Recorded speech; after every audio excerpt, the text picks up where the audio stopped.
Hello and welcome to Violin Garden. My name is Annalea and today I'm going to talk about the importance of having the markings on your bow. Now there are two main reasons for this. The first one being you want to learn how to draw a straight bow. Now if we take a close look at the bow, we have the frog right here, which is a heavy part of the bow. We have the tip, which is the light part of the bow. We have the middle, and you'll see that the bow should be a little bit curved here. And this is the area of the bow that is a bit bouncy. Then we have the 3/4 point, and then the 1/4 point, or the balance point, meaning we can hold it here and it's equally heavy on both sides. Now, when you started taking violin classes, your teacher probably designated a small area for you to start with. The reason is that in order to learn how to draw a straight bow from frog to tip, we need to incorporate shoulder and upper arm, elbow and lower arm, wrist and hand, all in different parts of the bow. So in order to learn this successfully and train the different muscle groups to learn how to do this automatically, it's best to start with a small area of your bow. So usually we'll start around this area, balance point to middle. It can also be more around the middle. It varies slightly from teacher to teacher. It also depends on how old or small the student is. But the aim is to teach your upper arm to draw a straight bow with this simple motion. And this is what the twinkle variations are designated to do for your bow arm. So with time and with lots of repetition, you should be able to draw a straight bow in this small area. Now, once you get to Anne Rody in book 1, we start expanding the bow to the 3/4 point. Now, this area is lighter than this area, so it poses another challenge there. But the first challenge is to draw the bow straight using the lower part of your arm. Now, this also takes a lot of repetition, so I recommend to my students to always practice their twinkle variations starting from the middle to the 3/4 point once they've reached Anne Rody, so that they can focus on drawing the bow straight in this area. Now, like I said, this part of the bow is also lighter, so we need to apply a little bit more weight.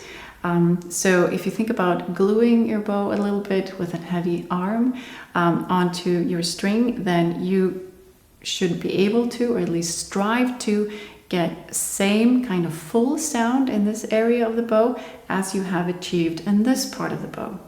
So with that practice, you now have this much bow that you can actually control with your upper arm and your lower arm to draw a straight bow. And the entirety of book 1, or the rest of book 1, is designated to practice this over and over in different variations with different bow speeds, with slurs and détaché and push strokes. And by the end of book 1, you should be really good at drawing a straight bow in this area. When you enter book 2, we start incorporating the entirety of the bow. Now, in order to draw a straight bow from frog to balance point, you really need to have a round pinky. Because as you can see, if the pinky is straight, the angle of the bow changes and it's no longer straight.